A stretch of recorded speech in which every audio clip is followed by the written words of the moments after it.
สวัสดีค่ะพ่อแม่พี่น้องสวัสดีFCทุกท่านเนาะค่ะกลับมาพบมาพอกับเจตาพารวยคือเก่าค่ะมื้อนี้คลิปนี้เจตาก็จะวางแนวทางของลาวพัฒนาค่ะลาวพัฒนาออกมื้อนี้ค่ะพี่น้องวันที่26เป็นวันศุกร์เนาะค่ะประวัติของเจตาเข้าไป4ตัวเดียวเข้าไป4อยู่เด้อค่ะตัวหนึงอยู่แนวทางของเจตาค่ะวันที่24ที่ผ่านมาเนาะประวัติของเจตาเข้าไป4ตัวเดียวค่ะพี่น้องสายวิ่งสายหลุด4กับอยู่คนละหม่องกราบขอโทษขออภัย FC ค่ะที่จับคู่บ่เข้าเนาะของเจตามาตะลุดเนาะค่ะวันที่22ขยันมาตัวเดียวเนาะพี่น้องเจตาก็ได้เป็นจังไดเนาะ FC กราบขอโทษขออภัยผู้เขามารับชมรับฟังเนาะลุดไปแต่FC เจตามีตาหักอยู่ดอกค่ะเพิ่นก็ว่ามีเขามีอยู่ละเจตาเป็นของธรรมดาว่าซั่นเป็นเพียงแนวทางว่าซั่นมีเขามีลุดกับขอบคุณหลายๆค่ะที่เป็นกำลังใจให้เจเนาะในช่องน้อยๆกับขอบพระคุณเป็นอย่างสูงมาไปไม่ไปต่อมือแรงค่ะไปมือนี้กับเจตาไปต่อเนาะค่ะเจตาพารวยวิ่งลูดค่ะเจให้3กับ6 2ตัว4หางค่ะ36 37 61 60เบิ้ลค่ะ33 66 3ตัวค่ะ361 336วิ่งลูด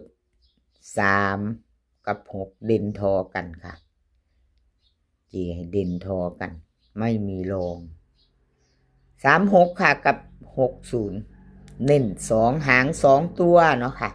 3ตัวเน้นหางเดียวค่ะ336แคปหน้าจอค่ะใครจะไปต่อน้ำจีตามือแรงเป็นวันศุกร์เนาะค่ะ2 ทุ่มครึ่งแคปหน้าจอใครจะไปต่อกับเจตาพารวยเนาะขอบคุณขอบคุณไม่ว่าจะเป็น FC เก่า FC ใหม่เนาะค่ะ FC ใหม่ผู้เป็นเขามาติดตามเจตาขอบพระคุณหลายๆเนาะค่ะ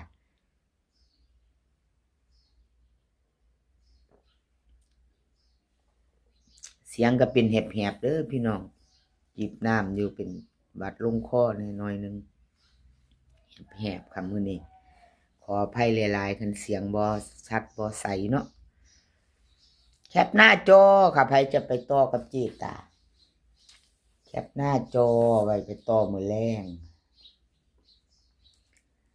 จับกูคือบ่เข้าล่ะเจตาคือว่าจะไปต่อบัดนี้ขอโทษขออภัยไปใหม่ค่ะไปใหม่ลองใหม่พิจารณาเบิ่งเนาะลองใหม่ไปใหม่ค่ะเลขลับน้ำสูงประวัติของเพิ่นกราบขอโทษขออภัย FC เนาะค่ะขออภัย FC รับนำสูมบ่เข้าบ่เดินเนาะพี่น้องวิ่งรูด2ตัวเบิ่น3ตัวแนวทางลาวพัฒนาออก8 9 2 4 8ล่างค่ะเบิ่งรับนำโสมเข้าไป2 งวดค่ะเจตาให้เบิ่ง2 งวดเลขรับน้ำโสมกับขอบุญขอบคุณเลขรับน้ำโสมหลายๆเด้อค่ะที่ให้แนวทางมาวางทางช่องของเจตาด้วยดีเสมอมาเนาะค่ะกับขอบพระคุณเป็นอย่างสูงเลขรับน้ำโสมลาวพัฒนาวิ่งลูดค่ะวิ่งลูด6 กับ 5 6 กับ 5 2ตัวค่ะ2ตัว4 หาง6 8 6 9 5 2 5 3เบิ้ลค่ะ6 6 5 5 3ตัวค่ะ3 หาง6 5 3 6 5 9 6 5 2วิ่งลูดเพิ่นเด่นทอกันค่ะเด่นเท่ากัน6 กับ 5 2ตัวค่ะ6 8 กับ 3ตัวเน้นหางเดียวค่ะรับน้ำสูง653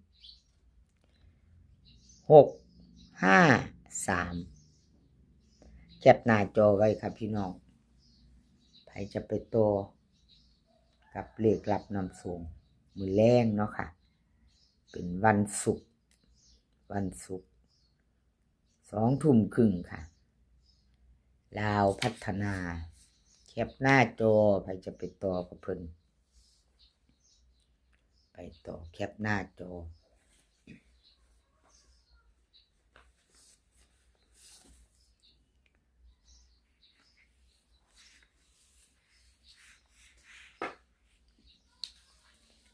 สมใจค่ะสมใจวันที่24ที่ผ่านมาค่ะ FC สมใจสายวิ่งสายหลุดมีบ่น้อพี่น้องมีผู้ใดตามผู้ใดชอบแนวทางของสมใจเนาะเพิ่นก็เข้าไปสมใจค่ะ89248จับคู่บ่เข้าเนาะพี่น้องจับมือกันมาค่ะสายวิ่งสายหลุด92เพิ่นบุญเนาะผัดคู่ผัดบ่มีบ่เข้าอยู่คนละหม่องสายวิ่งสายหลุดมีไผวิ่งไผหลุดก็จะได้อยู่เนาะพี่น้องก็จะได้น้ำเพิ่นอยู่หลุดไป22เนาะค่ะมาไปต่อมือนี้วันนี้ไปต่อกับสมใจเนาะค่ะคลิปนี้ก็จะมี3เซียนค่ะมีเจตาพารวยแล้วก็เลขรับน้ำส้มแล้วก็สมใจค่ะคลิปนี้สมใจลาวพัฒนาค่ะมือนี่เพิ่นให้มาวิ่งรูดค่ะ7 กับ 3 7 กับ 3 2ตัว4หาง71 70 35 36เบิ้ลค่ะ